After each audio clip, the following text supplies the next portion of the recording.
Good morning, Bucknutters. Welcome to the Bucknuts Morning 5 here on Friday, August 11th, 2023. I am Dave Biddle. I'll be joined by Jonah Booker in just a moment. It's a big day on the Ohio State football beat. All of Ohio State's practice is open to the media later this morning. Yes, all of Ohio State's practice today open to the media later this morning. We're going to get to all of that. Before that, I'm going to let you guys know our latest sponsor. We're so thrilled to be sponsored by these guys, BetterHelp.com. BetterHelp.com. Mental health is so important, and we can get you 10% off of your first month at BetterHelp.com. Just use the code Bucknuts. Go to BetterHelp.com, BetterHelp.com. Use code Bucknuts. Get 10% off. You get licensed therapists. You can change therapists with no additional charge. And, BetterHelp has already helped millions of people, and you can be the next one. So get with BetterHelp, BetterHelp.com, code Bucknuts to get 10% off. And this episode is sponsored by BetterHelp. Again, this episode is sponsored by BetterHelp. All right, let's bring in my guy, Jonah Booker. Jay Book, good to see you, my friend. How you doing this morning? I'm doing well. How are you, sir? I am doing well. I can't wait to watch practice here in a few minutes. You a lucky man. You get to go over there, watch the practice on the Friday, man. You can't beat that. Sometimes I'm jealous of you. Sometimes you're jealous of me. Like you get to live in the valley of the sun, when it's like freezing cold here in January, it's like 70 where you are. Sometimes I get to make you jealous and go watch Ohio State's practice. So let's get into some of the high points. You want to start with quarterback or right tackle? Where are we going first? Let's start with the quarterbacks. Let's do it. So I believed Ryan Day when he said this is a close battle, and it sounds like it is. He spoke with the media yesterday. He says, it depends on the day. And I don't think that means that Kyle McCord is struggling. It sounds like Devin Brown's playing well. Both guys are playing well from what I've gathered. What's your take so far in the battle at quarterback? Yeah, I believe him, Dave. I think that both guys are out there competing at the highest level. A lot of people will say on the Twitter world that, oh, it's just coach speak. They're probably really not neck and neck. And I truly believe them. I think that Devin Brown's elevating his play, Dave. It's going to be a battle all the way through camp. I wouldn't would I be shocked if they don't even name a starter or and they say they put the or on the depth chart like they do frequently? I wouldn't be surprised if we go into week one and you have an or. But I will say this, Dave. If they're both neck and neck, the question that the coaches are going to have to sit down and ask: do we go with the younger guy who has the mobility, the legs, the athleticism to really extend the play when something breaks down? That was the kind of the cheat code that Justin Fields was able to bring to the table with this offense. Whenever something wasn't open or somebody really dialed him up with a blitz, he would make a defense play with his legs. Now, if you got a guy in Kyle McCord who's been in the program for several years now, and he is in a neck and neck battle with the younger guy, do you guarantee yourself 2 years with the younger guy, or do you go with the heady veteran who really knows the playbook, who has the respect of the team, best friends with Marvin Harrison Jr. And people can say what they want. I think that's a big deal. Having that rapport with the best wide receiver in the country, that's very important. So either way, I think Ohio State's going to be in great hands, but there's a lot of dynamics to talk about because if Devin Brown wins that job, could Kyle McCord leave? He could, and a lot of people said that he probably should. I don't think with the way that the season's unfolding, Dave, that he would leave. I think he's the type of guy that would try to stay around the program because you never know. We saw it how many times in Ohio State quarterback history. You're always one hit away from being the next guy up. Yeah, and they can always use the 2014 example, although hopefully we don't need to get down to the third quarterback this year, getting down to the second quarterback. But Coach Day's talked about it a lot, as you know, Jay Book. He's just like, we might be able to do more things this year, take more risks with the quarterbacks because we have depth. And it's not just depth, in my opinion. It's because he feels like 1 and 2 are neck and neck. I don't know. I'm still confident Kyle McCord will try out there with the starters when they play Indiana in the opener. But, man, it is definitely a close battle. Yeah, and I will say this. I think it is true that they didn't allow CJ Stroud to run because they were concerned about what was behind him. Same thing with Justin Fields. You look at the way Justin Fields, his legs are being utilized with the Chicago Bears. Fields was dynamic with his legs, but I do believe that they also held him back, considering what Gunnar Holt was the backup quarterback behind Fields. There was really And nothing Chugs, there in and Chugs, Chugs. and so yeah, so there really wasn't a whole lot of depth there at the quarterback position. Even if there was a situation to where Lincoln Keyholtz was able to get in the game, I think he can hold himself and he can really elevate the offense against some of the competition. Maybe not against the upper echelons, but you have to really feel good about the depth at that position here. I just think this is going to be a battle that's going to go all the way through camp. And I think we talked about it last week. And if you get the chance to talk to him, ask them how are they going to evaluate those quarterbacks off the field, because that was something that Ryan Day mentioned that will definitely play a role in who they're going to decide the starter is they're also going to be monitoring how these guys operate once they put the cleats in the locker room and those guys are around the team in the locker room in the facilities. So overall, right now, you're a Buckeye fan. You're a couple weeks into camp almost. Like, how is a regular Buckeye fan feeling about the quarterbacks right now? You think you feeling good that we got depth, we got talent? Are you like, damn, we're a couple weeks into camp, we don't even know who our quarterback is? Like, if you're just an average Buckeye fan, or you're talking to the average Buckeye fan, what do you say about the quarterback situation? I don't think Buckeye fans are worried about the quarterback's position because you look at the track record under Ryan Day. He is pumping out quarterbacks. They're all playing at a high level. I just think that most people believe that both guys are capable of leading this offense. Both guys are capable of competing for a national championship under the tutelage of Ryan Day.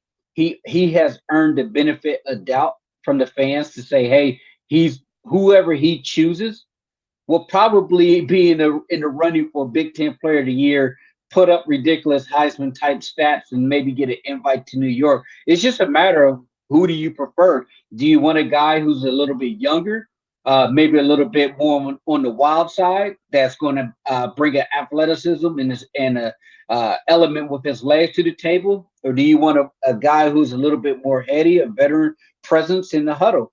So it's just a matter of who you're going to choose. But I have no doubt in my mind that either quarterback is going to play at an elite level.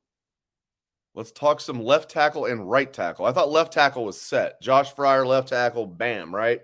We've been talking all off season, though. There's a chance Josh Fryar could play right tackle. And what did Ryan Day say yesterday? Josh Fryar is repping at both left tackle and right tackle. They're trying to figure out, who are their two best tackles? Is it Jimmy Simmons? For those who don't know, Josh Simmons likes Jimmy. So it's Jimmy Simmons, Tegra Shabola. You got Jimmy in there, and you got Luke Montgomery in there, which is absolutely huge. I did not expect Luke Montgomery to be in this race to be a starter. Is there a chance we're going to see Luke Montgomery as a starting left tackle and Josh Fryar as a starting right tackle? Where does Jimmy Simmons fit in? Where does Tegra fit in? Where does Zen fit in? Just your thoughts on left tackle and right tackle, J Book. Yeah, I was actually surprised about the Luke Montgomery kind of thing that's starting to pop up here. When you look at him in some of the pictures and stuff, his frame looks like he's more built to be on the inside as a guard. He doesn't have a ton of length when you look at your prototypical left tackle, but he's getting a long look there. I would say this day, we're still pretty early in camp. I think you can probably get away with it right now, being August 11th, that you can get away with rotating guys, trying to figure out who's going to be the best fit. I know that they did say they really like Jimmy Simmons. They think he's starting to come on.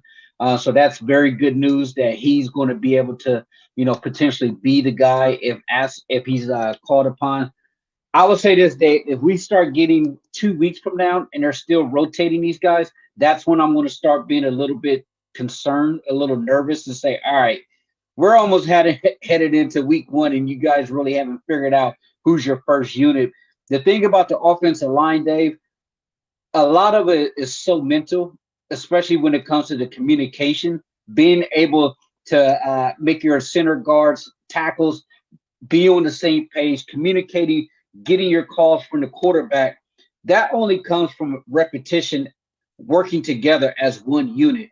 So eventually they need to settle down to say, okay, here's our ones, here's our twos. Let those ones get as many reps as possible with each other so that they can start to gel as they head into week one over to Indiana. And then the second unit, okay, these are my twos. This is where you fit. This is where you fit.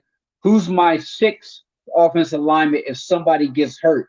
Is it Tegra? Is it Montgomery? Because if that's the case, once you decide who your sixth offensive lineman is, Dave, then I'm cool with you repping that person at left and right just for emergency type of situation because they know that they potentially could be that swing tackle. Yeah, it's interesting, man. I mean, like Zen Mahalski, when we were out there last Thursday, we had last Thursday was open, and then today is open. Last Thursday, the first practice of spring, Zen Mahalski was running with the ones at right tackle. Yesterday, as you know, Jay Book, when Ryan Day was going through the candidates, he didn't even mention Zen as one of the candidates. That's what you know, like first day of camp, like you got to take depth charts with an entire canister of salt. So, yeah, I don't know if that means Zen's completely out of it. I did find that interesting. It sounds like it's really a battle, as I said, between Jimmy Simmons, Tegra, Luke Montgomery, Josh Fryar, two of those four for the two spots. Yeah, and then you also throwing Vic Cutler in the middle. Sounds like he's starting to push for that center position. He got his black stripe removed. So yeah, they still got a lot of moving pieces, Dave. But I just think that being able to gel, being able to work as one unit is critical. So hopefully here within the next week, once you guys get back out there, if the coach lets you guys in to view some more practice, you can really start to see things take shape. Okay, these are the ones that start to be a little bit consistent, get a better feel for who's probably going to be that week one starter. They can continue to get those reps. Because here's the thing, Dave, there's only so many more practices of summer camp. I will say here in the next 2 weeks, they're going to get out of there, and it's actually time to start preparing for Indiana game week. That's when you really start getting into the film, what Indiana's going to be able to do, getting scouting reports, the breakdown of who you're going to be matched up against, where they're from, getting all of those pertinent details for week one. So they only have about 2 more weeks, 2.5 more weeks. I believe there's a big scrimmage this Saturday. So you're obviously going to have your ones, versus ones, the good on good. So I'm curious to know, and they're probably going to have that pretty tight lipped to say, okay, these were the guys who were going against the first team defensive line. That right there kind of gives you a little tip on who they are thinking about could potentially be the ones, but that's something that they will absolutely keep behind closed doors. Yeah, I love that practice is open to the media today, the entire practice. I would trade tomorrow for today. I would, because tomorrow, as you mentioned, is the first full-scale scrimmage of camp. I would love to see that, but I'll enjoy seeing practice today. So last thing about the offensive line, then we'll move on to other items about this team. The interior of this offensive line, as you mentioned, Vic Cutler looks like he's having a good camp. Got his black stripe removed, as you mentioned yesterday. I still think Carson Hinsman's going to be the center, is going to have a good year as a redshirt freshman. And then both starting guards are back. We're talking about all the uncertainty on the offensive line. There's no uncertainty at guard. Donovan Jackson, best offensive lineman on this team, in my opinion. Matt Jones back for a sixth year. So what's your thoughts on the interior offensive line, both those guards, and presuming Carson Hinsman is going to be that starting center? Definitely the strength. The guards, you have to feel really good about those guys. You got some war daddies in the middle that's played a lot of football, a lot of reps when it comes to Jackson and Jones there. I think it's going to be Carson Hinsman as well. I do think it's great news that Vic Cutler is starting to elevate his game. From the pictures, if you look at Vic Cutler in the pictures when he first arrived in the winter to where he's at now, you could definitely see a body transition from him. So that's great news. One thing that they talked about with him was just getting used to playing at a level at Ohio State as opposed to the lower level where he came from. I believe it was down in Louisiana. So I just think that getting him pushing Carson Hinsman, that's what Ryan Day said recently, said that he's starting to push Carson Hinsman. That's great news. Competition, iron sharpens iron. But you have to feel really good that you have two veterans in the middle squeezed against your center, because that's the thing, Dave. At Ohio State, the center has to make a lot of the calls to make sure that everybody's getting set.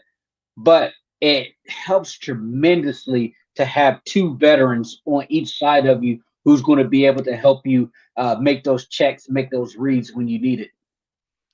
J-Book and I are going to talk more spring football in just a moment. We'll let you guys know about our other sponsor for today's show. We've been talking about it for the last couple of weeks, Manscaped.com.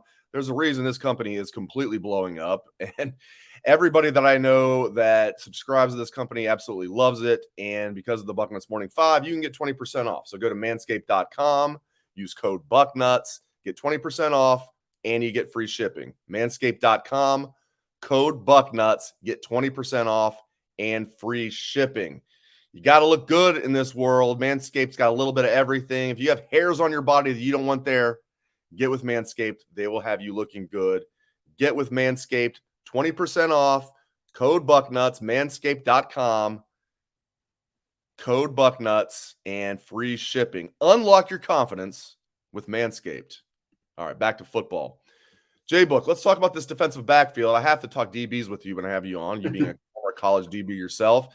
I love this defensive backfield.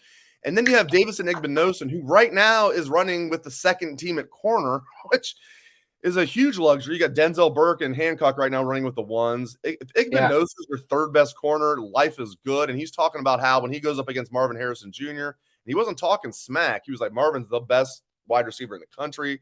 Love him. He's like, but it's been about 50-50. Like I'm getting about half of the – I love that. He wasn't talking trash. But, man, I mean, get into Igbinosun and the rest of these corners. What are you seeing out of these guys? Definitely a breath of fresh air, Dave. You see that competitive edge coming out of Igbinosun. He brings a toughness element that has been missing from the defensive secondary. I love the fact that this guy wants to compete, go at Marvin Harrison Jr. He has the confidence in himself to say, hey, I'm one of the best corners in the country. I can go against Marvin Harrison Jr. I've held my own against Marvin Harrison Jr. That right there is huge, Dave, because the thing about the corner position, yes, you got to be athletic, be able to flip your hips, do all that thing, but there's so much of the game that makes up your mental. If you have confidence in yourself that you can go against any wide receiver in the country and compete at a high level, that right there is so big for the psyche of that position, and it's contagious. When you have a guy like him that plays with that chip on his shoulder and that confidence, it starts to rub off on Denzel Burke. It starts to rub off on Jordan Hancock. And from all indications, those guys are having a great camp. And the thing that really makes me smile, Dave, every single defensive back that is on scholarship has gotten an interception in practice.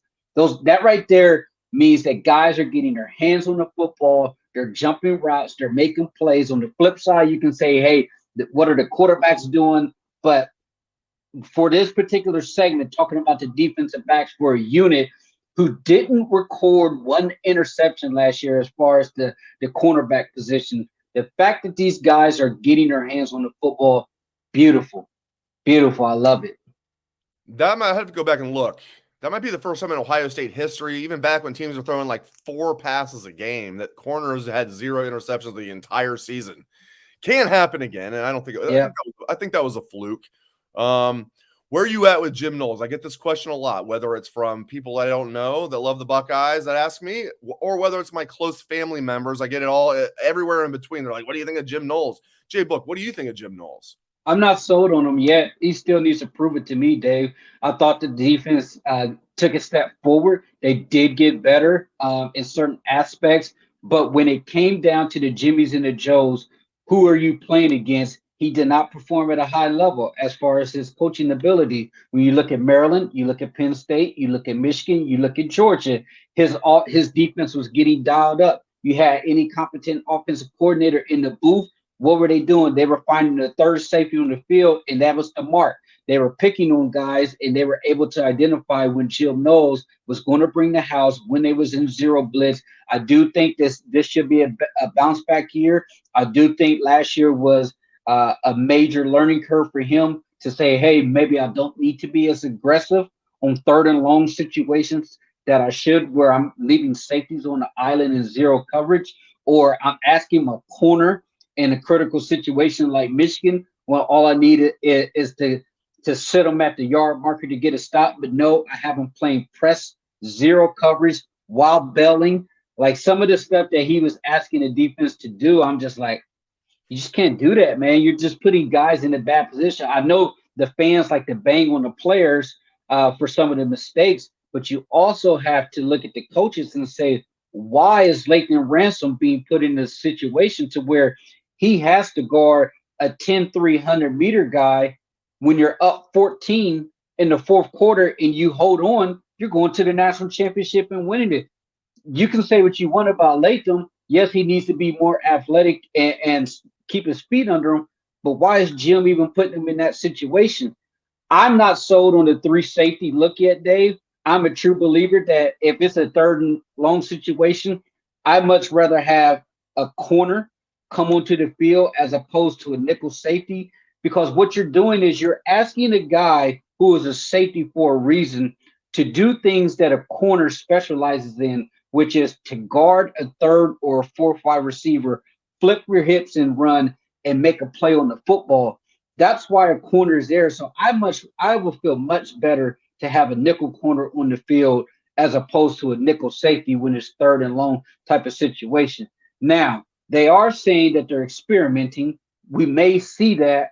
They blame the reason that we didn't see it a lot last year is because so many guys were banged up. So to me, okay, I'm going to take your word for that. Let's see it this year. But for right now, the jury's still out on Jim. I think that he has the potential to be a really good defensive coordinator, but I need to see it against the elite teams. I need to see it against Michigan. I need to see it against Maryland, Penn State, Notre Dame on the road. Don't sleep on some of the early passing teams that's going to be on the schedule. They may throw the ball 55, 60 times a game when they come into the shoe just to test that secondary. Yeah, if you're Western Kentucky, you're coming in here throwing the ball, as you said, like 17 times. You're trying to run the ball up the middle if you're Western Kentucky. They've got a good offense. They've got a good quarterback coming back. All right, let's get you out of here. Very, very well said, by the way, on Jim Knowles. I like him. I want to say, yeah, I'm convinced he's the guy because I like him. I believe in him, but I'm with you. I got to see it first now after what happened last year. I've got to see it first. I believe in him, but I've got to see it first. All right, let's get you out of here on this. Oregon and Washington. You and I have not spoken since that happened. I know you'd probably prefer Arizona State in there and Arizona in your backyard, but hey, at least we're getting some West Coast teams in there, UCLA and UCLA, USC and UCLA. Obviously, we knew from last year we're going to join. And now Oregon and Washington. What are your thoughts, my friend? I'm excited, Dave. Man, I think it's going to really bolster the Big Ten. I think with the additions of the Pac-12 school, the hype for the Big Ten is going to be through the roof next year. Because you look at Oregon, they returned Bo Nix, a 3,000-yard passer. You look at Washington, they returned Michael Penix this year, 3,000-yard passer, who a lot of people believe it has the potential to be a first-round quarterback. You look at USC, their Heisman Trophy winner. The reason I mentioned those three teams because I truly believe that all three of those teams could be 10-win teams. Now, you take 3 10-win teams out of the Pac-10, put them in the Big Ten with Michigan, with Penn State, with Wisconsin, with Luke Fickell, Ohio State, obviously. You know, Nebraska's going to level up with their new coaching hires. All of a sudden, man, it is an absolute battle, week in, week out. It's great for football. So I just think that when you look at the Big Ten, the respect is going to be through the roof naturally when you look at it's like, oh, they added 3 10-win teams from the Pac-12. The gauntlet is only going to be that much harder. I truly believe it's really going to test the depth of teams in this conference, and it will also get teams a lot more prepared for the Big 12 or the 12-team expanded playoffs. So I'm excited. I think it's going to be great. It's going to be fun. Gives Ohio State fans an opportunity to travel to different venues. I want to go check out a game at Oregon, go check out a game at Washington, maybe, catch a 3:30 kickoff East Coast time out at the Coliseum. I think it's going to be cool, man. Yeah, I'm looking forward to maybe covering the Big Ten championship game in Vegas, they're saying. Let's go. Maybe that's rumors. That sounds like that's probably going to happen, though. I love that. I love the idea of maybe in November, mid-November, going out to cover an Ohio State USC game or Ohio State UCLA game in mid-November when it starts getting cold out here. I'll be like, Dave. I'll be like, Dave, let's go to the sports book, baby, after you finish the meetings. I mean, yes, we would do that. I mean, now that like sports betting is legal in Ohio, it takes a little bit of the luster off, but not really. Not really. But Vegas. it's still Hey, Vegas, man. Vegas is Vegas, Vegas. baby. Like you go into Vegas, man, it's just a different energy and a different vibe. Like you just get fired up. That's exactly right. That's exactly right. And I get fired up when Jonah Booker's on the Bucknuts Morning 5 because he always comes strong like he did today. Thank you very much, Jay Book. Thanks to all of you. Keep it locked to Bucknuts. As I mentioned, I'm going to be leaving for practice here in a few minutes. All of today's practice is open to the media, so keep it locked to Bucknuts for videos, a practice report, photos, notes, everything under the sun about Buckeye football. All of practice is open today. Thanks again to the one and only Jonah Booker. Thanks to all of you. Hope everyone has a great day and a great weekend.